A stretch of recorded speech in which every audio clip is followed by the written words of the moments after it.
California had a lot of cities on that list and some other things so there's another list out now. I think this is a different, not the same people who put out those other lists, but this is travel and some sort of travel magazine or something that put out this list. That says Nashville, Tennessee is officially the friendliest city in America. Oh, wow. And also they have on their list as the rudest city, which I don't even remember which one was the rudest city on our list that we read. But on this list, was it New York? It's Miami. No, it was something else that beat New York, right? Something else had beat New York, and on this list, and this is this last year, New York was at the top, and Miami I think was second, and now Miami have unseated New York for top honors of rudest city, and Nashville as the most friendliest. So let me ask you guys this, because this leads me to something else. This is something that I do. I don't know if you guys ever do this or not. Sometimes I kind of think, oh, what if, I had to leave California and start all over someplace else? Where would I go? Where would I want to go? And funny enough, Nashville is on my list of options that I would consider. Yes, Nashville, Tennessee is on is actually towards the top of my list because I look for a couple of things. Obviously, cost of living, right? And I look for weather, mild weather. Like I don't like humidity, and I'm okay with cold, but I'm not down with the East Coast freezing below zero kind of cold, right? Which doesn't happen there in Nashville. And I also look for, to have either to be an up and coming city or not far from an up and coming city. Okay. And Nashville fits all of those things. So that's one of my top.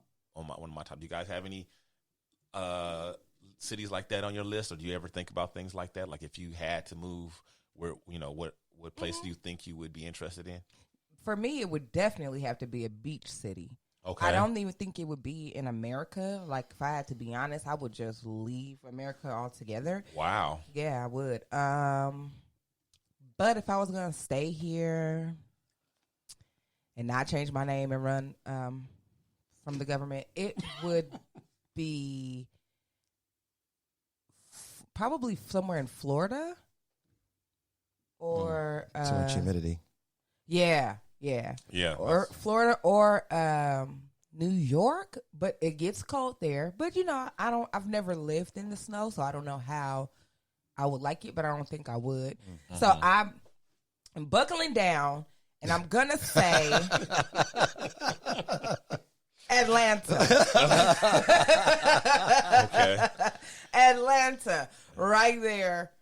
Bam. Okay, what about you, Pip? I don't know. I have given this some thought, and I don't know. For me, it's always used to about work. Well, you've always, not always, but you have, out of us, you're the only one that has actually lived in different places. And they're all the same. They're full of poor white people. Oh, damn. That's America.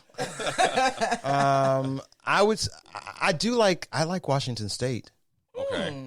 I would consider like some Seattle or something like that. Yeah, okay. Portland. Yeah, those are on my list too. Because I'm kind of like, honestly, if I would leave here the States first. Actually, I was thinking I would go like Mexico City or like Vancouver. Sounds appealing to me. Okay. Yeah. Although you talk about cost of living, neither one of those have a good cost of living. No, they don't. Like it's expensive in both places. Damn. Right. True that. Okay. So, yeah. But Nashville, I have relatives in Nashville. I don't have anybody in Nashville. I have a friend that I've lost contact with. I believe she's in Nashville. But other than that, I don't. I have another friend who, my buddy Patrick, who used to live here. I believe he lives in Nashville because he was the one. I think he was actually the one who put the thought of Nashville even in my mind because he moved there and he told me how he's like, oh yeah, it's a cool place, and this was before it was really designated an up and coming place or whatever. He was telling me this was years ago. He was saying, yeah, people here it's on the working as in customer service. Wow. Eke out a really nice, comfortable living and this and that because just the cost of living is so reasonable and yada yada yada. So Well, I don't know. Nashville, it's not like my peeps are from Nashville. It's one of those cities like, like sometimes somebody moved there and then like a sister moves there and like all of a sudden a family is all moved there. Mm-hmm. Right. That's how Nashville is. Like, I don't know who moved there first, but somebody on my dad's side moved there and then somebody else moved there and then a cousin moved there. And all of a sudden we got a little pocket of people in Nashville. Right. I got a cousin that has moved to Florida, and she's really trying to achieve that. She's putting it in a bug in everybody's ear about how she loves it.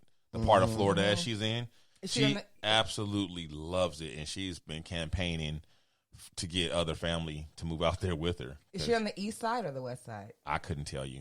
I don't even remember. I knew the city. I don't remember, where it is anymore. Okay. But wherever it is, she loves it, and she thinks it's the greatest. I ain't mad at her. I visited one time. Or no, I visited twice, and I loved it. I did. The one thing I give Florida over us, and it's actually it's not a big state like we're big, but it's still pretty big. Yes. Is that generally speaking, it's warmer. It's South Florida is warm, like except for like 2 days a year. Even it gets cold here, it's warm there. Oh wow. Yeah, selling point. Because I talk to my mom all the time, and I'm like, "Oh, I'm cold." She's like, "What is it?" I'm like, 60. She's like, "Yeah, it's 75 here." That's awesome. But cool. when it's the summertime here, and we're like, "Oh my God, it's so hot! It's like 80," and she's like, "Oh yeah, it's 100 here, or it's 90, or it's 98 with humidity." Yeah, yeah, with humidity, that ain't good. And they have hurricanes. All that. So y'all's favorite restaurant may be in trouble of going under. We have a list here of several restaurants that have either closed down a bunch of locations, in the process of closing down a bunch of locations or whatever. But they're in trouble of going bye-bye at some point in the near future. So there you go. We got one of them. Let's see, first on the list is Papa John's. Wow. That's not surprising. These are all chains, by the way. Chipotle, number 2. Mm-hmm. Of course, the E. coli thing. Right. They never fully recovered from that. People still so. But why would people not ever go back? Well, a lot of people really, though, the people who love Chipotle really love it, and they just they forgive them. They don't even care. Like they just. Tim Hortons, which do we have any of those here in California? I've never heard of it. I don't think in California it's a donut place. Oh. Right. Yeah, it's owned by Burger King. Oh wow. Yeah. They're all over Canada. It's a Canadian place, but they're also here in the U.S. Okay. The Outback, Carrabba's, and Bonefish Grill.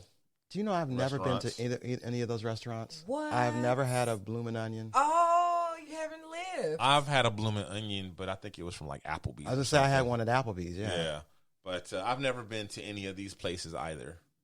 So. I've been to Outback. I like Outback. But I haven't been lately, so that's probably why they're gonna close. To be honest, no place on this list is gonna. Will I be shedding tears for? Because I'm just not that big of a chain guy. Not to sound like a snob or anything. No, I'm with you. Really not. Because I will go to a chain. See this. Okay, it's a matter of convenience. This is my philosophy, and this is how I roll when it comes to restaurants. Given the choice, I'd rather a local place, like one of the places I was asking Pip about over in the neighborhood around the theater or something like that. I prefer a local place, a mom place to help the local business for one, and also because generally you get better bang for your buck. Either it's a little cheaper than the chains, or even if it's a little more, the quality, what you get is better. When chains come into the picture for me is when I'm in a neighborhood or I'm in a place where I don't know like what's around or anything. And it's like, I want something to eat. I can choose from the chains that are around and know, okay, if I go to Sizzler, I know what I'm going to get. Right. And I'll be okay with that because, I like this at Sizzler, I like that at Sizzler or whatever. That's where chains come into play for me. And when traveling, the same thing. If you don't know or have any but since the internet, that's less important than it used to be in the old days. In the old days, that was really, really important when you're traveling or whatever. You don't know, but now you have Yelp and different things to help you out. And even at where you can say, oh, okay, well, people on Yelp are random. They even have, things where your actual real life friends, have commented on places. And so you can get some sort of input and you're not as in the dark as you used to be. Right. So even with that, to me, chains aren't as important as they used to be. But I'm not a hater. There's some chains that are okay, but they just won't find them on my list of favorite places to visit. Typically, I don't have too many chains on my favorite food list. Yeah, that's for sure. Right. Or places to frequent. But there are some people that's like Subways, that's their jam. They go every day. And it's not just because of convenience or money. They actually love the I do Subway. like Subway. I mean, love Subway. Subway is number 5 on the list. You love Subway? I do. And I definitely know people Subway. that love Chipotle. Yeah. See, I don't love Subway strictly because I'm not that big of a fan of like cold cut submarine type sandwiches. Like if I do get a sandwich, I prefer the hot tubs. Right, hot sandwiches like a pastrami or a corned beef, and something they're I can not get at quality hot tubs. at like what do you call it? At like Mike's Deli. Yes. Again, an independent, quality, smaller version of it's a better the quality, chain. yeah. So Mike's, it's all about the bread. And Subway, it's fine. It just I want some great bread. Yeah, that's all. I want great bread on my sandwich. Yeah, that's true. And I don't eat the hot stuff at Subway. Oh, really? Yeah. Yeah, it's not good. It's not good, really. Have you ever been to Mike's Deli, Pip? Yeah, I know Mike's Deli. Okay, yeah. My sister took me. Yeah, they've expanded. They have a place downtown now and everything. But love Mike's Deli. Mm-hmm. I'm a big sandwich person, though. Yeah, I'm not a huge sandwich person. I do like sandwiches. I do, too. My buddy is a big sandwich guy, too. But like I said, if I am going to do a sandwich, I'm going to do a hot sandwich. It's rare, very rare. Every now and then I'll get in the mood for like a tuna salad or sandwich or something like that. But most of the time if I do a chain sandwich like that, it's usually going to be Jimmy John's. Okay. And I used to make always a leftover sandwich. And my mom used to be like, how in the hell? I used to take whatever was left over and make a sandwich out of it. Even if it was vegetables, whatever it was, I would find a way to make it into a sandwich. Right. So I got sandwich spoiled. So number 6 is IHOP, which I can't remember the last time I was in one. I'd be happy to see them go. Their pancakes are good. Are they? They're the best. No, they're not. If you think IHOP got good pancakes, you need to go to what's that place? Is it Hollywood? Is it Hollywood Pancake? Hollywood Dupar's? It's not Dupar's. Dupar's is known for their pancakes as well. It's not Dupar's though. It's called the Griddle Cafe. I think that's it. The Griddle Sunset by the DGA. Yeah, I think that's it. Those are the best pancakes in it. Now that's some pancakes right there. Hands down. Noodles and Company. I didn't even know they were still around. I never heard of them. Yeah. Noodles and Company. You heard of them though? Yeah. Okay. You see them around when you go to all 50 states. You see the chain restaurants. That's one of the ones that you see in a lot of places where you see Ruby Tuesdays. Okay. Number 8, Cheesecake Factory. Surprising. That is surprising. Because I seem like that's one of those places I've heard people's like, I love Cheesecake Factory. People do love Cheesecake Factory. It's not that great. It's a little overrated. It's a little pricey too. Like we went there just recently for a happy hour, and for me and the girls, no alcohol, mind you. Oh wait, no, that's not true. I did get one alcoholic drink. One alcoholic drink. The girls had like lemonade, and then we had about 1, 2, 4 appetizers. By the time we paid tax and tip and all that stuff, it was close to $70 at happy hour. At happy hour, cheesecake is overrated. Well, the one bonus they have for them is that they have a menu that's big enough that there's something for everybody. Yes, that is true. They have a lot of stuff on their menu, and I don't know if that works to their benefit. You're right.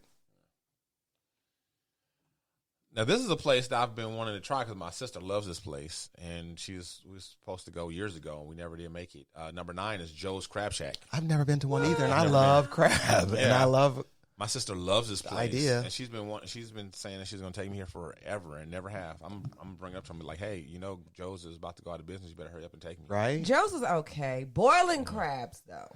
Oh, they have one in Koreatown, right? Yes. Yeah. Boiling crabs is better. Do they have one in